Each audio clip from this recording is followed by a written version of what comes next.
সর্বসাধারণের নিকট আমাদের বিনীত অনুরোধ, যথাযথ শৃঙ্খলা ও শহীদ মিনারের পবিত্রতা বজায় রেখে আপনারা মহান ভাষা শহীদদের প্রতি শ্রদ্ধা নিবেদন করবেন।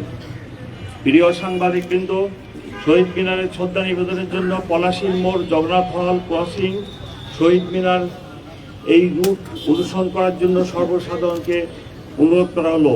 শহীদ মিনারে শ্রদ্ধা নিবেদনের জন্য পলাশীর মোড়, জগন্নাথ হল ক্রসিং, শহীদ মিনার এই রুট অনুসরণের জন্য সর্বসাধারণকে অনুরোধ করা হলো।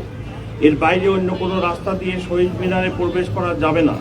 শৃঙ্খলা ও নিরাপত্তার স্বার্থে এটি সবাইকে মেনে চলতে হবে। শ্রদ্ধা নিবেদন শেষে শহীদ মিনার থেকে রোমানা ক্রসিং হয়ে দোয়েল চত্বর অথবা চাঙ্কারপুল হয়ে শহীদ মিনার ত্যাগ করা যাবে। মহামান্য রাষ্ট্রপতি, মাননীয় প্রধানমন্ত্রী ও রাষ্ট্রের গুরুত্বপূর্ণ ব্যক্তিবর্গের শ্রদ্ধা নিবেদন রাত আনুমানিক 12:40 দিকে শহীদ মিনার সর্বসাধারণের জন্য উন্মুক্ত করে দেওয়া হবে। ততক্ষণ সকলকে শৃঙ্খলার সাথে ধৈর্য ধারণ করার জন্য বিনীত অনুরোধ করা হলো।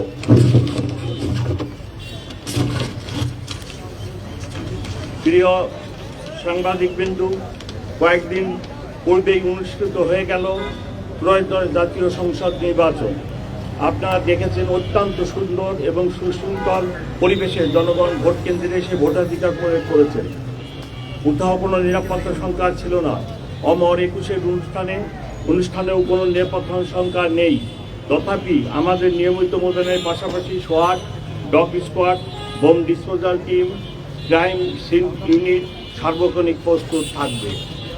এছাড়া গোয়েন্দা নজরদারি সহ সাইবার মনিটরিংও জোরদার করা হবে। প্রিয় সাংবাদিকবৃন্দ, আপনাদের মাধ্যমে সম্মানিত নগরবাসীর নিকট আমার অনুরোধ, শহীদ মিনারে কেউ কোনো ধরনের ধারালো বস্তু বা দাহ্য পদার্থ বা বিস্ফোরক দ্রব্য নিয়ে আসার চেষ্টা করবেন না। সবাই নির্দিষ্ট রুট অনুসরণ করে শহীদ মিনারে প্রবেশ করবেন এবং নির্দিষ্ট রুট অনুসরণ করে প্রস্থান করবেন। আপনার শ্রদ্ধা নিবেদন শেষ হলে অন্যকে সুযোগ দিন এবং শৃঙ্খলা বজায় রাখুন। প্রিয় উপস্থিতি, নিরাপত্তা ও শৃঙ্খলার স্বার্থে সন্ধ্যার পর থেকে ঢাকা বিশ্ববিদ্যালয় এলাকায় প্রবেশ পথে কিছু ডাইভারশন চালু থাকবে। ঢাকা বিশ্ববিদ্যালয় এলাকায় বসবাসকারী শিক্ষক, ছাত্র, কর্মকর্তা ও কর্মচারীগণ সেসব ট্রাফিক নির্দেশনা অনুসরণ করে আমাদের সহযোগিতা করবেন। আপনাদের সকলকে আন্তরিক ধন্যবাদ ও কৃতজ্ঞতা। আমার বক্তব্যের পরে ট্রাফিক ব্যবস্থা সংক্রান্ত বিষয়ে অতিরিক্ত পুলিশ কমিশনার ট্রাফিক কথা বলবেন।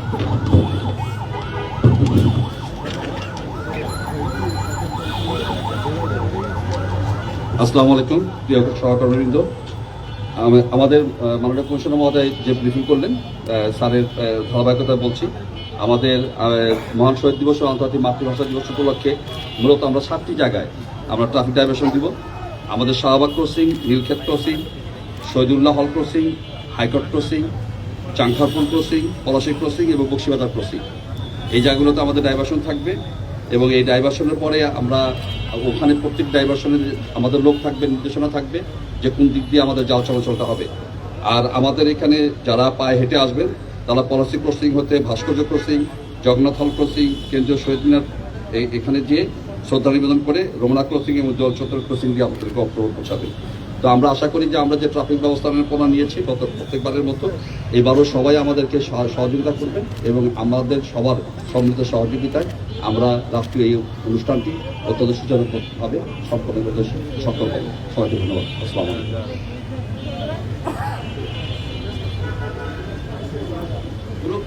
তাদের কাছে কোনো প্রশ্ন আছে আপনাদের? আমার আছে একটা। আপনাদের ডগ স্কোয়াডের কথা স্যার বলেননি। ডগ স্কোয়াড বলছি আর কোথায় থাকছে? শুধু কি আপনার এই কি বলে আমাদের যে শহীদ মিনার কেন্দ্রিক যে নিরাপত্তা বলয়টাই থাকবে নাকি সারা বাংলাদেশে আপনারা এই সারা বাংলাদেশ তো ঢাকা মেট্রোপলিটন পুলিশটা, ঢাকা মেট্রোপলিটন পুলিশের আলাদা ব্যবস্থা সবসময় জেলার কথা বলছেন? আরে অন্যান্য জেলা ওনারা জানবে কিভাবে? আইজি সাহেবকে এই প্রশ্ন করেন। আন্দাজে গুন্দাজে করতে আইছে। ধন্যবাদ। 15,000 পুলিশ সদস্য, পুলিশ অফিসার নিয়োজিত থাকবে। আমি আশা করি এখানে প্রতি বছরই আমাদের এটা হয়। সো আমাদের একটা রুটিন প্রোগ্রাম এটা। শান্ত ধৈর্য সহকারে ঢাকাবাসী আসেন এবং পরের দিন দুপুর পর্যন্ত ওনারা পুষ্পমাল্য অর্পণ করেন।